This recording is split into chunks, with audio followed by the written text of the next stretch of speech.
Programme ਦੇ ਵਿੱਚ ਲੈ ਕੇ ਹਾਜ਼ਰ ਹਾਂ। ਪੰਜਾਬ ਦੀ ਸਿਆਸਤ ਦੇ ਨਾਲ ਜੁੜੀ ਵੱਡੀ ਖਬਰ, ਨਵਜੋਤ ਸਿੰਘ ਸਿੱਧੂ ਨੂੰ ਹਰੀਸ਼ ਰਾਵਤ ਦੇ ਵੱਲੋਂ ਅਲਟੀਮੇਟਮ ਦਿੱਤਾ ਗਿਆ ਹੈ। ਨਵਜੋਤ ਸਿੰਘ ਸਿੱਧੂ ਦੇ ਸਲਾਹਕਾਰਾਂ ਨੂੰ ਲੈ ਕੇ ਹਾਈ ਕਮਾਨ ਸਖਤ ਹੋਈ ਜਾਪ ਰਹੀ ਹੈ। ਉਹਨਾਂ ਨੇ ਸਿੱਧੇ ਤੌਰ ਤੇ ਕਹਿ ਦਿੱਤਾ ਹੈ ਕਿ ਜੇਕਰ ਨਵਜੋਤ ਸਿੰਘ ਸਿੱਧੂ ਖੁਦ ਆਪਣੇ ਸਲਾਹਕਾਰਾਂ ਨੂੰ ਹਟਾਉਂਦੇ ਨੇ ਤਾਂ ਠੀਕ ਹੈ, ਨਹੀਂ ਤਾਂ ਫਿਰ ਪਾਰਟੀ ਹਟਾਏਗੀ। ਉਹ ਕਹਿੰਦੇ ਕਿ ਪਾਰਟੀ ਨੇ ਸਿੱਧੂ ਦੇ ਸਲਾਹਕਾਰ ਨਿਯੁਕਤ ਨਹੀਂ ਕੀਤੇ, ਇਸ ਲਈ ਸਿੱਧੂ ਖੁਦ ਹਟਾ ਦੇਣ ਉਹਨਾਂ ਨੂੰ, ਨਹੀਂ ਤੇ ਪਾਰਟੀ ਹਟਾ ਦੇਵੇਗੀ। ਇਸ ਦਾ ਕੀ ਅਸਰ ਪੈ ਸਕਦਾ ਹੈ ਨਵਜੋਤ ਸਿੰਘ ਸਿੱਧੂ ਦੇ ਕੈਰੀਅਰ ਦੇ ਉੱਪਰ, ਨਵਜੋਤ ਸਿੰਘ ਸਿੱਧੂ ਦੀ ਸਿਆਸਤ ਦੇ ਉੱਪਰ? ਨਵਜੋਤ ਸਿੰਘ ਸਿੱਧੂ ਨੇ ਜਿਹੜੀਆਂ ਨਿਯੁਕਤੀਆਂ ਕੀਤੀਆਂ ਨੇ, ਜੇਕਰ ਉਹਨਾਂ ਨੂੰ ਹਾਈ ਕਮਾਨ ਹਟਾ ਦਿੰਦੀ ਹੈ ਤਾਂ ਫਿਰ ਨਵਜੋਤ ਸਿੰਘ ਸਿੱਧੂ ਦੀ ਸਿਆਸਤ ਕਿਸ ਪਾਸੇ ਕਰਵਟ ਲਵੇਗੀ? ਕਿਹੋ ਜਿਹਾ ਜਿਹੜਾ ਲੋਕਾਂ ਦੇ ਵਿੱਚ ਮੈਸੇਜ ਜਾਵੇਗਾ, ਉਸ ਪਾਸੇ ਅਸੀਂ ਉਸ ਸੰਦਰਭ ਦੇ ਵਿੱਚ ਗੱਲ ਕਰਾਂਗੇ। ਗੱਲਬਾਤ ਕਰਨ ਦੇ ਲਈ ਮੇਰੇ ਨਾਲ ਨੇ ਪ੍ਰੋਫੈਸਰ ਮਨਜੀਤ ਸਿੰਘ ਅਣਖੀ ਸਾਹਿਬ। ਸਭ ਤੋਂ ਪਹਿਲਾਂ ਸਵਾਗਤ ਕਰਦੇ ਹਾਂ ਅਣਖੀ ਸਾਹਿਬ, ਸਵਾਗਤ ਹੈ ਜੀ। ਬਹੁਤ ਬਹੁਤ ਧੰਨਵਾਦ ਜੀ। ਇੱਥੇ ਅਸੀਂ ਦਰਸ਼ਕਾਂ ਨੂੰ ਦੱਸ ਦਈਏ ਕਿ ਨਵਜੋਤ ਸਿੰਘ ਸਿੱਧੂ ਦਾ ਵੀ ਵੱਡਾ ਬਿਆਨ ਆਇਆ। ਨਵਜੋਤ ਸਿੰਘ ਸਿੱਧੂ ਕੀ ਕਹਿੰਦੇ ਨੇ ਉਸ ਬਾਰੇ ਵੀ ਅਸੀਂ ਤੁਹਾਨੂੰ ਦੱਸਾਂਗੇ, ਪਰ ਇਸ ਤੋਂ ਪਹਿਲਾਂ ਹਰੀਸ਼ ਰਾਵਤ ਨੇ ਕੀ ਕਿਹਾ। ਅਣਖੀ ਸਾਹਿਬ, ਆਪਾਂ ਦੱਸ ਦਈਏ ਪਹਿਲਾਂ ਦਰਸ਼ਕਾਂ ਨੂੰ ਹਰੀਸ਼ ਰਾਵਤ ਕੀ ਕਹਿੰਦੇ ਨੇ ਤੇ ਕਿਸ ਤਰੀਕੇ ਦੇ ਨਾਲ ਨਵਜੋਤ ਸਿੰਘ ਸਿੱਧੂ ਦੇ ਉੱਪਰ ਇਸ ਬਿਆਨ ਦਾ ਅਸਰ ਪਵੇਗਾ, ਉਸ ਨੂੰ ਲੈ ਕੇ ਕਿਵੇਂ ਦੇਖਦੇ ਹੋ ਤੁਸੀਂ?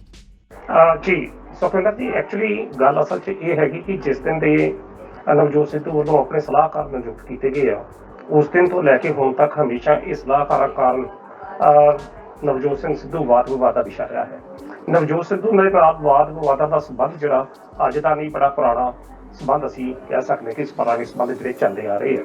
ਉਹਨਾਂ ਦੀ ਹਰ ਗੱਲ ਨੂੰ ਜਿਹੜੇ ਵਿਰੋਧੀ ਧਿਰ ਦੀਆਂ ਵਿਅਕਤੀ ਨੇ, ਵਿਰੋਧੀ ਪਾਰਟੀਆਂ ਨੇ, ਉਹਨਾਂ ਦੇ ਬਿਆਨਾਂ ਨੂੰ ਬੜੀ ਗੰਭੀਰਤਾ ਨਾਲ ਲੈਂਦੇ ਨੇ। ਜੇਕਰ ਉਹ ਕੋਈ ਗੱਲ ਕਰਦੇ ਤਾਂ ਹਮੇਸ਼ਾ ਵਿਰੋਧੀ ਪਾਰਟੀਆਂ ਦਾ ਹਮੇਸ਼ਾ ਇਹ ਆਪਾਂ ਕਹਿ ਸਕਦੇ ਹਾਂ ਕਿ ਉਹਨਾਂ ਦਾ ਇਹੋ ਨਿਸ਼ਾਨਾ ਹੁੰਦਾ ਕਿ ਕਿਸੇ ਨਾ ਕਿਸੇ ਤਰੀਕੇ ਨਾਲ ਨਵਜੋਤ ਸਿੱਧੂ ਨੂੰ ਟਾਰਗੇਟ ਕੀਤਾ ਜਾਵੇ। ਤਾਂ ਹੁਣ ਜਦੋਂ ਦੋ ਸਲਾਹਕਾਰ ਜਿਹੜੇ ਮਾਲਵਿੰਦਰ ਸਿੰਘ ਮਾਲੀ ਤੇ ਦੂਸਰੇ ਬੰਨੇ ਪਿਆਰੇ ਲਾਲ ਗਰਗ ਜਦੋਂ ਆਏ ਤੇ ਜਦੋਂ ਉਹਨਾਂ ਨੇ ਕੋਈ ਸਟੇਟਮੈਂਟਾਂ ਕਸ਼ਮੀਰ ਦੇ ਸੰਦਰਭ ਵਿੱਚ ਕੀਤੀਆਂ, ਤਾਂ ਕਾਂਗਰਸ ਪਾਰਟੀ ਦੀ ਜਿਹੜੀ ਹੇਠੀ ਉਹ ਵਿਰੋਧੀ ਪਾਰਟੀਆਂ ਦੇ ਨਿਸ਼ਾਨੇ ਤੇ ਆ ਗਈ ਕਾਂਗਰਸ ਪਾਰਟੀ ਜਿਹੜੀ ਹੈ। ਔਰ ਉਹਦੇ ਨਾਲ ਹੀ ਨਾਲ ਨਵਜੋਤ ਸਿੱਧੂ ਨੂੰ ਵੀ ਆਮ ਆਦਮੀ ਪਾਰਟੀ, ਭਾਰਤੀ ਜਨਤਾ ਪਾਰਟੀ, ਸ਼੍ਰੋਮਣੀ ਅਕਾਲੀ ਦਲ ਵੱਲੋਂ ਆਪਣੇ ਨਿਸ਼ਾਨੇ ਤੇ ਲਿਆ ਜਾਂਦਾ ਰਿਹਾ।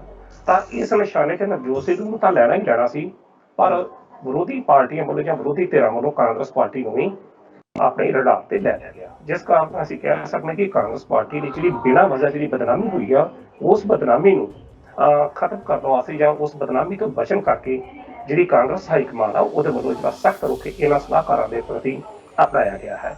ਔਰ ਕਾਂਗਰਸ ਪਾਰਟੀ ਦੇ ਬਕਾਇਦਾ ਤੌਰ ਤੇ ਜਿਹੜੇ ਪੰਜਾਬ ਮਾਮਲਿਆਂ ਦੇ ਇੰਚਾਰਜ ਹਰੀਸ਼ ਰਾਵਤ ਨੇ, ਉਹਨਾਂ ਨੇ ਸਪਸ਼ਟ ਰੂਪ ਦੇ ਵਿੱਚ ਨਵਜੋਤ ਸਿੱਧੂ ਨੂੰ ਸਿੱਧੇ ਸ਼ਬਦਾਂ 'ਚ ਆਖਿਆ ਹੈ ਕਿ ਜਾਂ ਤਾਂ ਤੁਸੀਂ ਇਹ ਜਿਹੜੇ ਆਪਣੇ ਸਲਾਹਕਾਰ ਜਿਹੜੇ ਤੁਸੀਂ ਨਿਯੁਕਤ ਕੀਤੇ ਨੇ ਔਰ ਜਿਹੜੇ ਵਾਦ ਵਿਵਾਦਾਂ ਵਾਲੇ ਬਿਆਨ ਜਿਹੜੇ ਦੇ ਰਹੇ ਨੇ, ਇਹਨਾਂ ਨੂੰ ਜਲਦੀ ਤੋਂ ਜਲਦੀ ਆਪਣੀ ਟੀਮ ਤੋਂ ਤੁਸੀਂ ਬਾਹਰ ਕਰ ਦਿਓ। ਜੇਕਰ ਬਾਹਰ ਨਹੀਂ ਕਰਦੇ ਤਾਂ ਫਿਰ ਕਾਂਗਰਸ ਹਾਈ ਕਮਾਨ ਨੂੰ ਇਹਦੇ ਪ੍ਰਤੀ ਕੁਝ ਨਾ ਕੁਝ ਸੋਚਣਾ ਪਵੇਗਾ, ਕਿਉਂਕਿ ਵੱਡੀ ਗੱਲ ਇਹ ਹੈ ਕਿ ਇਹ ਜਿਹੜੇ ਸਲਾਹਕਾਰਾਂ ਦੀ ਨਿਯੁਕਤੀ ਹੈ ਕਾਂਗਰਸ ਹਾਈ ਕਮਾਨ ਵੱਲੋਂ ਨਹੀਂ ਕੀਤੀ ਗਈ, ਤਾਂ ਜਿਸ ਕਾਰਨ ਕਾਂਗਰਸ ਹਾਈ ਕਮਾਨ ਦੀ ਕਿਸੇ ਵੀ ਪ੍ਰਤੀ ਕੋਈ ਵੀ ਜ਼ਿੰਮੇਵਾਰੀ ਜਿਹੜੀ ਹੈ ਇਹਨਾਂ ਸਲਾਹਕਾਰਾਂ ਦੇ ਬਿਆਨਾਂ ਦੇ ਪ੍ਰਤੀ ਅਣਦੇਖੇ ਜਾਂ ਦਿਸ ਦੇ ਰੂਪ ਦੇ ਵਿੱਚ ਸਿੱਧੇ ਤੌਰ ਤੇ ਨਹੀਂ ਬਣਦੀ।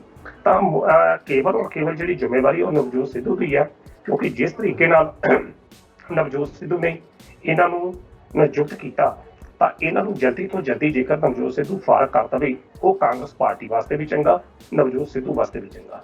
ਮੈਂ ਜਿਸ ਤਰੀਕੇ ਨਾਲ ਸ਼ੁਰੂ ਦੇ ਵਿੱਚ ਇਹ ਗੱਲ ਕਹੀ ਸੀ ਕਿ ਨਵਜੋਤ ਸਿੱਧੂ ਹਮੇਸ਼ਾ ਵਾਦ ਵਿਵਾਦਾਂ ਵਿੱਚ ਫਸੇ ਰਹਿੰਦੇ ਨੇ, ਬੇਸ਼ੱਕ ਉਹ ਚਾਹੇ ਕੌਨਸ਼ੀਅਸ ਪੱਧਰ ਤੇ ਹੋਵੇ ਜਾਂ ਅਨਕੌਨਸ਼ੀਅਸ ਲੈਵਲ ਤੇ ਹੋਣ, ਵਿਰੋਧੀ ਪਾਰਟੀਆਂ ਉਹਨਾਂ ਨੂੰ ਆਪਣੇ ਰਡਾਰ ਤੇ ਲੈਣ ਦਾ ਯਤਨ ਕਰਦੀਆਂ ਨੇ। ਉਸ ਦਾ ਕਾਰਨ ਇਹ ਹੈ ਕਿ ਜਿਸ ਤਰੀਕੇ ਨਾਲ ਅੱਜ ਦੀ ਤਰੀਕ ਦੇ ਵਿੱਚ ਨਵਜੋਤ ਸਿੱਧੂ ਨੇ ਕਾਂਗਰਸ ਪਾਰਟੀ ਦੇ ਵਿੱਚ ਇੱਕ ਜਾਨ ਜਿਹੜੀ ਹੈ ਦੁਬਾਰਾ ਪਾਈ ਹੈ, ਔਰ ਵੋਟਾਂ ਤੱਕ ਉਸ ਨੂੰ ਆਪਣੇ ਪੈਰਾਂ ਤੇ ਖੜੇ ਕਰਨ ਦਾ ਉਹਨਾਂ ਵੱਲੋਂ ਯਤਨ ਜਿਹੜਾ ਹੋ ਰਿਹਾ, ਉਹ ਯਤਨ ਜਿਹੜਾ ਕੈਪਟਨ ਅਮਰਿੰਦਰ ਸਿੰਘ ਹੋਣਾ ਵੱਲੋਂ ਨਹੀਂ ਸੀ ਦਿੱਤਾ ਗਿਆ।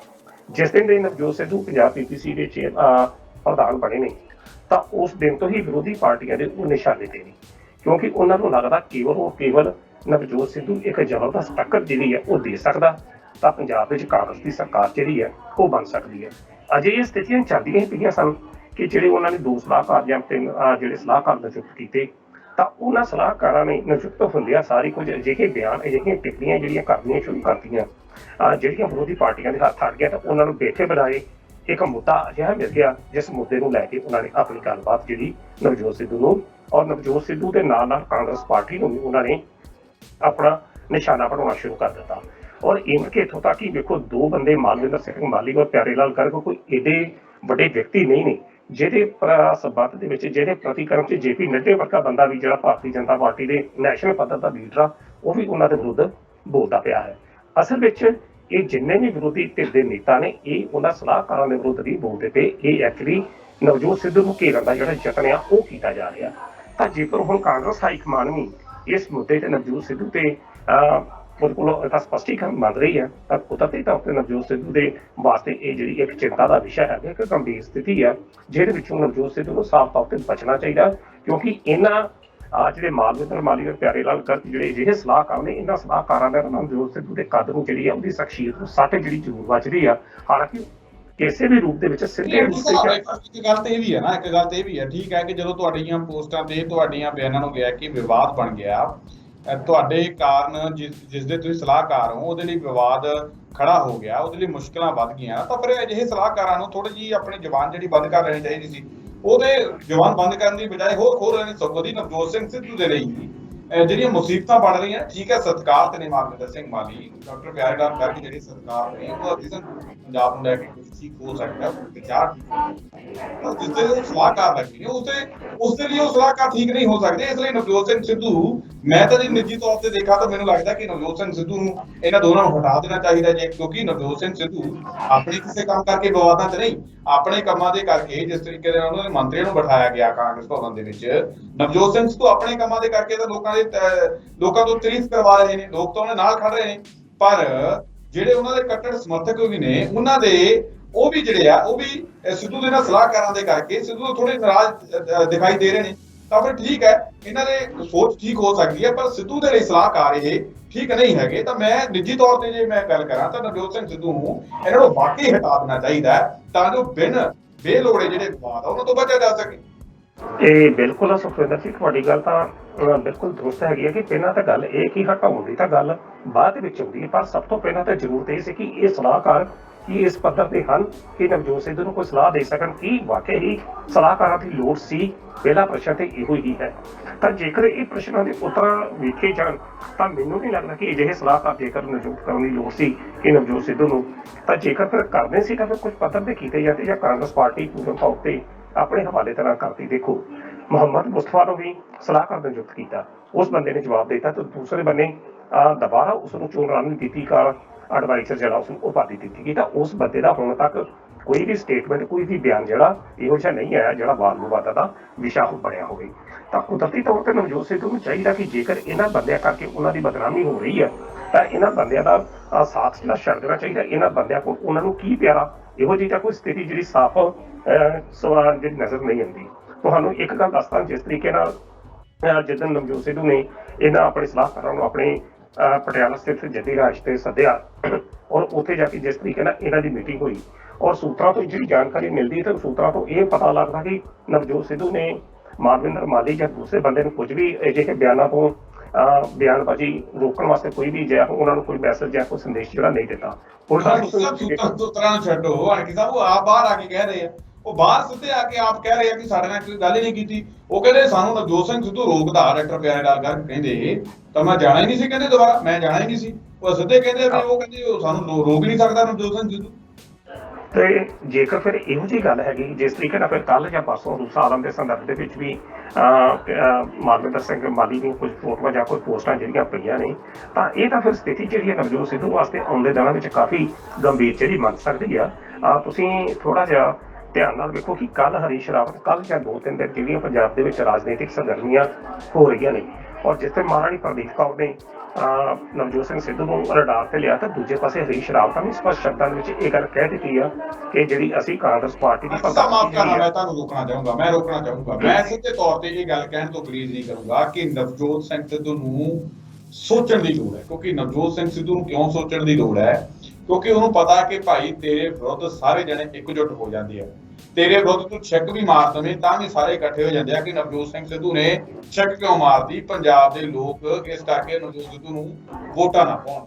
ਤਾਂ ਫਿਰ ਨਵਜੋਤ ਸਿੰਘ ਸਿੱਧੂ ਦੂਜਿਆਂ ਨੂੰ ਮੌਕਾ ਕਿਉਂ ਦੇਵੇ। ਰਹੀ ਗੱਲ ਹਰੀਸ਼ ਰਾਵਤ ਦੀ, ਹਰੀਸ਼ ਰਾਵਤ ਬਾਰੇ ਤਾਂ ਹੁਣ ਜੱਗ ਜ਼ਾਹਿਰ ਹੁੰਦਾ ਜਾ ਰਿਹਾ ਕਿ ਹਰੀਸ਼ ਰਾਵਤ ਕਿਸ ਤਰੀਕੇ ਦੇ ਸੁਲਝੇ ਹੋਏ ਵਿਅਕਤੀ ਨੇ।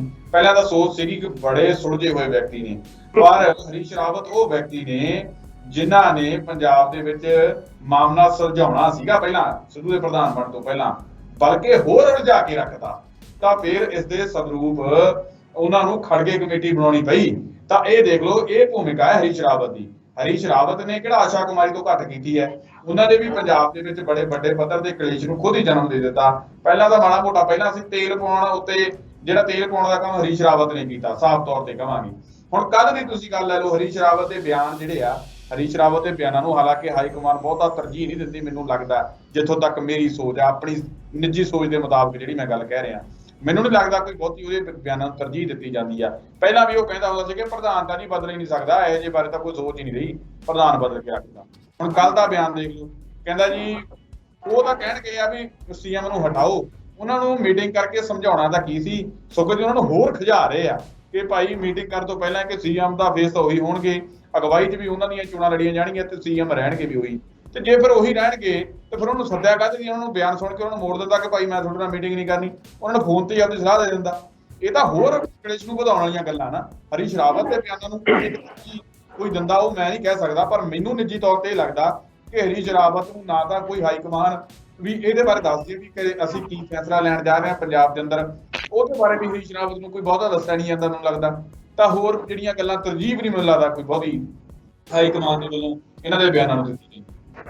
ਸੁਖਵਿੰਦਰ ਸਿੰਘ, ਗੱਲ ਹੈ ਕਿ ਬਿਲਕੁਲ ਹਰੀਸ਼ ਰਾਵਤ ਦੀ ਜਿਹੜੀ ਭੂਮਿਕਾ ਜਾਂ ਜਿਸ ਰੂਪ ਦਾ ਤੁਸੀਂ ਵਰਣਨ ਕੀਤਾ ਉਹਦੇ ਵਿੱਚ ਕੋਈ ਵੀ ਦੋ ਰਹਿਵਾ ਨਹੀਂ ਹੈ। ਬਿਲਕੁਲ ਜੋ ਤੁਸੀਂ ਕਹਿ ਰਹੇ ਸੀ ਠੀਕ ਕਹਿ ਰਹੇ ਜੀ, ਪਰ ਫਿਰ ਵੀ ਜੇਕਰ ਇੱਕ ਬੰਦਾ ਬਾਹਰ ਆਣ ਕੇ ਕੋਈ ਇਹੋ ਜਿਹੀ ਬਿਆਨਬਾਜ਼ੀ ਕਰ ਦਿੰਦਾ ਤਾਂ ਘੱਟੋ ਘੱਟ ਅਖਬਾਰਾਂ ਦੀਆਂ ਸੁਰਖੀਆਂ ਜਾਂ ਮੀਡੀਆ ਚੈਨਲਾਂ ਵਾਸਤੇ ਚਰਚਾ ਦਾ ਵਿਸ਼ਾ ਜ਼ਰੂਰ ਬਣਦੀਆਂ ਨੇ। ਮੈਂ ਕੇਵਲ ਉਸ ਸੰਦਰਭ 'ਚ ਹਰੀਸ਼ ਰਾਵਤ ਦੀ ਜਿਹੜੀ ਉਹ ਗੱਲ ਕਰ ਰਿਹਾ।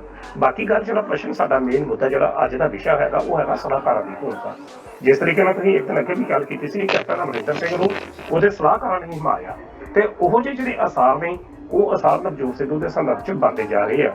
ਬੜੀ ਵਧੀਆ ਤੁਸੀਂ ਗੱਲ ਕੀਤੀ ਹੈ ਕਿ ਜੇਕਰ ਨਵਜੋਤ ਸਿੱਧੂ ਨਿਛੜੀ ਵਾਰ ਤਾਂ ਵਿਰੋਧੀ ਪਾਰਟੀਆਂ ਦੇ ਡਾਰ ਤੇ ਆ ਜਾਂਦਾ ਕਿ ਇਸਨੇ ਕਿਉਂ ਕੀਤਾ, ਤਾਂ ਕੁਦਰਤੀ ਤੌਰ ਤੇ ਜ਼ਰੂਰੀ ਹੈ ਕਿ ਜੇਕਰ ਇਹੋ ਜਿਹੇ ਸਲਾਹਕਾਰ ਹੋਣਗੇ ਜਿਹੜੇ ਕਸ਼ਮੀਰ ਦੇ ਮੁੱਦੇ ਤੇ ਨਵਜੋਤ ਸਿੱਧੂ ਨੂੰ ਫਸਾ ਰਹੇ ਆ।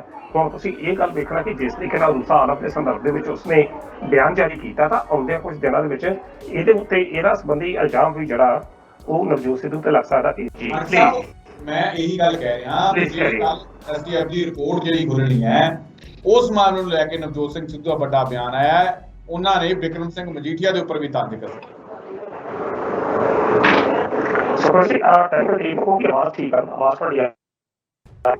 ਅੰਕਿ ਸਾਹਿਬ, ਤੁਹਾਨੂੰ ਮੇਰਾ ਪ੍ਰਸ਼ਨ ਜਿਹੜਾ ਸਮਝ ਲੱਗ ਗਿਆ ਹੁਣ? ਹੈਲੋ ਅੰਕਿ ਸਾਹਿਬ, ਮੇਰੀ ਆਵਾਜ਼ ਸੁਣ ਪਾ ਰਹੇ ਹੋ ਜੀ? ਤਾਂ ਇਹ ਸਰ ਚਲੋ ਆਪਾਂ ਅਗਲੇ ਪ੍ਰੋਗਰਾਮ ਵਿੱਚ ਇਸ ਬਾਰੇ ਗੱਲ ਕਰਾਂਗੇ। ਅੰਕਿ ਸਾਹਿਬ, ਮੇਰੀ ਆਵਾਜ਼ ਸੁਣ ਪਾ ਰਹੇ ਹੋ? ਚਲੋ ਕੋਈ ਗੱਲ ਨਹੀਂ, ਉਸ ਬਾਰੇ ਜਿਹੜੀ ਗੱਲਬਾਤ ਆਪਾਂ ਅਗਲੇ ਪ੍ਰੋਗਰਾਮ ਵਿੱਚ ਕਰਾਂਗੇ। ਫਿਲਹਾਲ ਲਈ ਮੈਨੂੰ ਤੇ ਉਹ ਜਿਹੜੀ ਗੱਲਬਾਤ ਕੀਤੀ ਹੈ ਉਹ ਤੁਹਾਨੂੰ ਜ਼ਰੂਰ ਪਸੰਦ ਆਈ ਹੋਊਗੀ। ਮਾਫ ਕਰਨਾ, ਜਿਹੜਾ ਇਹ ਮੁੱਦਾ ਰਹਿ ਗਿਆ ਸੀ ਅਸਲੇ ਅਗਲੇ ਪ੍ਰੋਗਰਾਮ ਦੇ ਵਿੱਚ ਜਿਹੜੀ ਉਹ ਗੱਲਬਾਤ ਜ਼ਰੂਰ ਕਰਕੇ ਦੱਸਾਂਗੇ। ਹੁਣ ਨੈਟਵਰਕ ਪ੍ਰੋਬਲਮ ਦੇ ਕਾਰਨ ਜਿਹੜਾ ਹੈਗਾ ਇਹ ਪ੍ਰੋਗਰਾਮ ਦੇ ਵਿੱਚ ਉਸ ਮਸਲੇ ਤੇ ਗੱਲ ਨਹੀਂ ਹੋ ਸਕਦੀ। ਅਗਲੇ ਪ੍ਰੋਗਰਾਮ ਦੇ ਵਿੱਚ ਅਸੀਂ ਜ਼ਰੂਰ ਉਸ ਬਾਰੇ ਤੁਹਾਨੂੰ ਦੱਸਾਂਗੇ।